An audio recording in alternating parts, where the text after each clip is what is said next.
जी, मैं Sudhakar Priyadarshi news speaker से कल अश्विनी कुमार राय जी जो हिंदू समाज पार्टी के हैं एचएसपी के प्रत्याशी जो बक्सर विधानसभा से अपना पर्चा दाखिला किए थे, कल कुछ तकनीकी कमियों के वजह से कल हो नहीं पाया जो आज संपन्न हुआ है पर्चा दाखिला।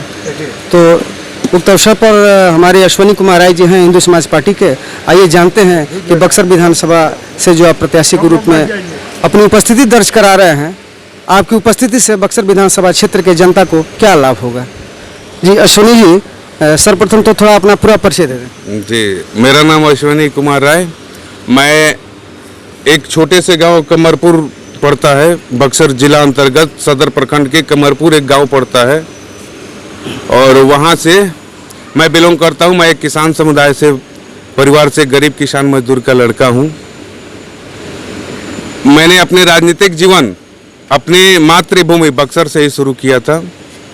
उस समय मैं आरक्षण विरोधी पार्टी के बिहार प्रदेश अध्यक्ष था और बक्सर कंस्टिट्यूएंसी 2015 में मैंने फाइट किया था और मुझे अपार सहयोग मिला था सभी भाइयों का।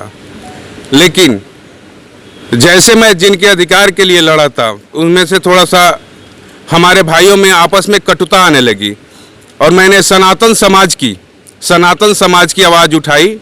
और जो कि आज हमारे सनातन धर्म में 4 वर्ग है, जातियां नहीं है। मैंने देखा कि हमारे तो यहाँ जातियों में विभक्त है, हमें तो जातियों में तोड़ करके खंडित किया जा रहा है, हम टुकड़ों टुकड़ों में बढ़ते जा रहे हैं।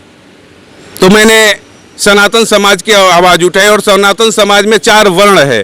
पहला है ब्राह्मण जो मस्तिष्क बोला जाता है, दूसरा है बाजू जिसे क्षत्रिय बोला जाता है, तीसरा है शरीर जिसे वैश्य बोला जाता है और चौथा है शूद्रक जो सबसे सर्वोच्च शूद्रक जो है हमारा मान्य रखता है।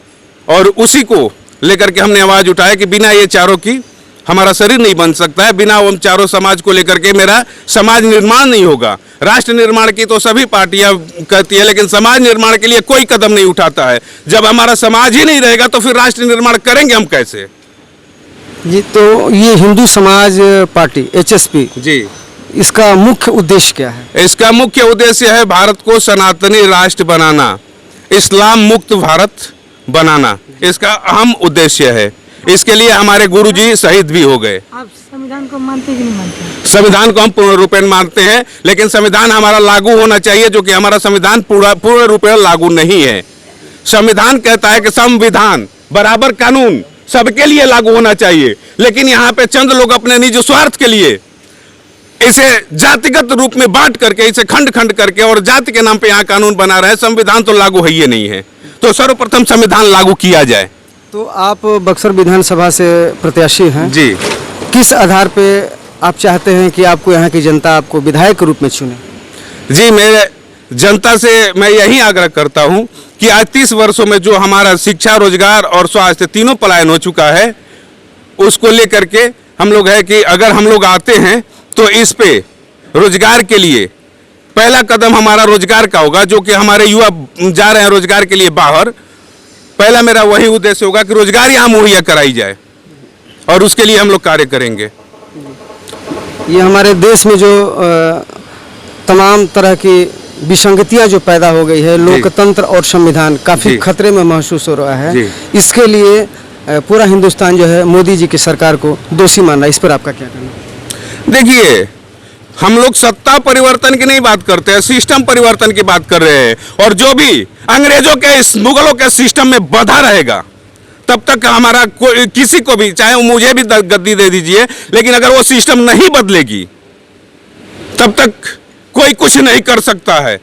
किस सिस्टम के बदलने की बात बोल रहे हैं? जो हमारे संविधान में जो गवर्नमेंट ऑफ 1935 एक्ट लागू है, जब तक वो लागू रहेगा तब तक कोई भी आप किसी को भी पदासीन कर दीजिए, वो अंग्रेजों के बनाए गए नियम और कानून पे ही चलेंगे। तो हमें उस कानून को बदलना है, उस कानून को बदलने की मैं बात करता हूं। तो क्या हमारा संविधान भी अंग्रेजों द्वारा बनाया गया है? जी, संविधान के कुछ अंश उनसे भी गवर्नमेंट ऑफ 1935 एक्ट से भी लिया गया है। बक्सर विधानसभा की जनता से आप किस आधार पर वोट मांगना चाहेंगे? आपका मुख्य आधार क्या होगा? बक्सर का विकास। बक्सर का विकास का क्या प्रकार है? बक्सर के विकास के प्रकार है, जैसे कि हमें शिक्षा भगवान राम की शिक्षा स्थली रही है, उसका पुनर्जीर्णोद्धार करना। और काशी नगरी के बाद अगर किसी का स्थान है तो वो हमारे बक्सर का है। बक्सर के 12 कोस का एरिया कभी विध्वंस नहीं हुआ, पूरी सृष्टि विध्वंस होने के बाद भी, लेकिन आज बक्सर की स्थिति बहुत दयनीय हो गई है। सबसे डटी शहरों में बक्सर का स्थान आ गया है। ये मेरे लिए दुर्भाग्य की बात है। जी, आप इसी आधार पे बक्सर विधानसभा से प्रत्याशी के रूप में लड़ना चाहते हैं। आपको आशा है कि बक्सर विधानसभा की जनता आपको सिरमौर पहनाएगी, आपको जिताएगी, ऐसा लगता है? आशा की किरण ही तो लेकर के हम लोग आए हैं। ये तो अब हमारे भाई जाने के अपने बेटा को चुनेंगे या फिर।